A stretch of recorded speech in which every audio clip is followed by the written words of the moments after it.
भेटून राहिली नाही, कारण पोरगी जर पाहिजे असेल तर पोरगीसाठी तो पोरगा नोकरीवाला पाहिजे. पोरगी जर चांगली स्मार्ट पाहिली असेल, एक नंबर देखणी असेल, तर ते तुमच्या माझ्यासारख्या पोट्याला भेटत नाही, ते नोकरीवाल्याला भेटते. आणि 2 नंबरची पोरगी कोणाला भेटते? ज्याच्यावर पांठेला आहे, एखादा धंदा आहे, किराणा दुकान आहे, पांठेला चालवते, अशा माणसाला 2 नंबरची पोरगी डोंबरी डांबरी भेटते. आणि 3 नंबरचा जो गाय आहे, राहिला सुद्धा हेबडली हाबडली पोरगी शेतकऱ्याच्या पोट्याला भेटते. म्हणजे शेतकऱ्याच्या पोराचं काही खरं राहिलं नाही. मध्ये येणारं जन्माला येणारं जे लेकरू आहे ते हेंबळ हांबळच निघत राहते. माय इल्लू पिल्लू त्याच्या पोटी बांधणाऱ्याचं पिल्लू. असंच कार्यक्रम आहे आपला सगळा.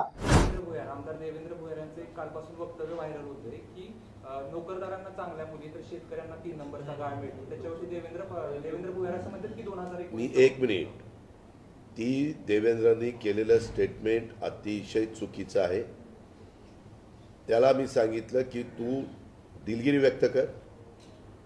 माझ्याकडनं बोलण्याच्या ओघात अशा प्रकारचं वक्तव्य केलं ते अत्यंत चुकीचं होतं.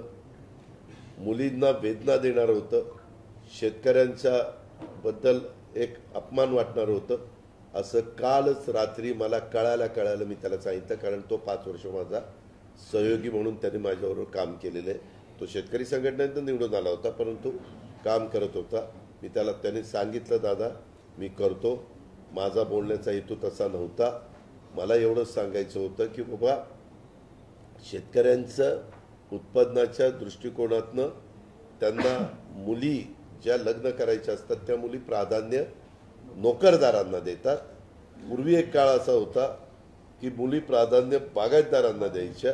अशा पद्धतीनं त्याला बोलायचं होतं, पण बोलताना तो चुकलेला. चूक ती चूकच आहे आणि त्याच्या संदर्भामध्ये त्याला क्लिअर सूचना मी दिलेल्या आहे. मी त्याला सांगितलं मला हे अजिबात तुझं स्टेटमेंट योग्य वाटलेलं नाही आहे, हे ताबडतोब मागे घे आणि त्याच्याबद्दल तो दिलगिरी व्यक्त कर, मग असं सांगितलं.